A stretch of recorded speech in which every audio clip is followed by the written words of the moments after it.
వస్తున్న వార్తల ప్రకారం మరొక 12 మంది 13 మంది మాజీ ఎమ్మెల్యేలు పార్టీ మారబోతున్నారు, పార్టీ నుంచి వెళ్ళిపోతున్నారు అనేది. తర్వాత బీజేపీ రాష్ట్ర అధ్యక్షులు రామచంద్రరావు గారు ఇవాళ సాయంత్రం చేసిన ప్రకటన, ఐదుగురు సిట్టింగ్ ఎమ్మెల్యేలు కూడా మాతో టచ్లో ఉన్నారు, స్థానిక ఎన్నికల తర్వాత వాళ్ళు కూడా బయటకు వచ్చేస్తున్నారని ఆయన చెప్పారు. ఎందుకు బీఆర్ఎస్లోంచి బయటికి వెళ్ళిపోతున్నారు? ఇంకో మాట కూడా చర్చలోకి వస్తుంది, నాయకత్వం లేమి లేకపోతే నాయకత్వం మీద నమ్మకం కోల్పోతున్నారు పార్టీలో ఉన్న నేతలు. ఇలాంటి చర్చ అంతా ఏదేదో జరుగుతూ ఉంది.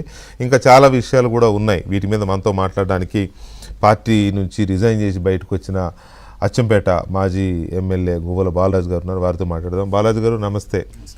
మీరు చాలా అత్యంత విధేయులు కేసీఆర్ గారికి. ఎంత విధేయులు అంటే నాకు పర్సనల్గా కూడా తెలుసు, ఎప్పుడు అక్కడే పట్టుకొని తిరిగేవాళ్ళు ఆయన చుట్టూనే కదా. అలాంటిది మీరు రాజీనామా అని మాకు న్యూస్ రాగానే అసలు అది న్యూస్ వేయడానికి కూడా 2 సార్లు ఆలోచించాం, ఇది కరెక్టా కాదా అని. ఎందుకు అంత ఇది జరిగింది? ఖచ్చితంగా వ్యక్తిగతంగా కానీ లేదంటే రాజకీయంగా కానీ నాకు పెద్దగా నష్టం జరిగినటువంటి పరిస్థితి ఏం లేదు. కాకపోతే రొటీన్ పాలిటిక్స్ చేయడం వల్ల ప్రజలకు పెద్దగా ఉపయోగం ఉండడం లేదు అనేది మాత్రం నిర్ధారించుకొని నేను బయటకు రావడం జరిగింది.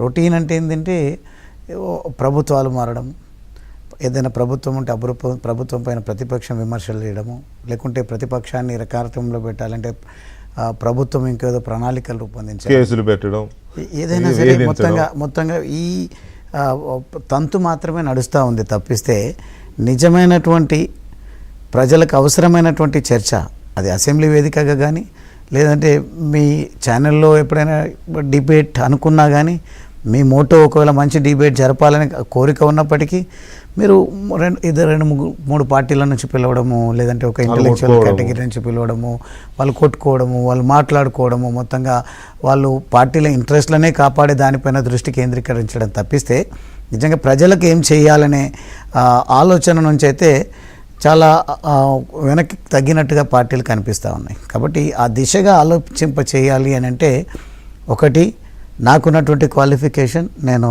ఒక ఉద్యమ నేపథ్యం, అదే మాదిరిగా హంబుల్ బ్యాక్గ్రౌండ్ నుంచి, ఒక అణగారిన వర్గాల నుంచి, ఒక దళిత సామాజిక వర్గం నుంచి వచ్చాను. కాబట్టి నిజంగా కష్టపడి ఎదిగిన ఈ స్థాయికి వచ్చి చదువుకున్నాం కూడా. కాబట్టి ఇవన్నిటిని క్రోడీకరించి ఒకవేళ ఎవరైనా మేము మాట్లాడినప్పుడు చర్చించి ఈ చర్చను విస్తృతంగా జరిపి తద్వారా రాజకీయ పార్టీలు, ప్రధాన ప్రతిపక్షం కానీ విపక్షాలు కానీ లేదంటే పాలకపక్షం కానీ మాట్లాడే విధంగా అందరూ కూడా అదే మాట మాట్లాడే విధంగా ఒక చర్చకు తెరలేపాలి అనేది నిజాయితీగా నేను నిర్ధారించుకొని బయటకు వచ్చినటువంటి విషయం తప్పిస్తే నాకు రాజకీయంగా కానీ లేదంటే గౌరవం తగ్గి కానీ వ్యక్తిగతంగా కానీ బయటకు వచ్చినటువంటి పరిస్థితి. నిజంగా ఇది మంచి ఇదే, ప్రజల కోణంలో ఆలోచించి వచ్చాననేది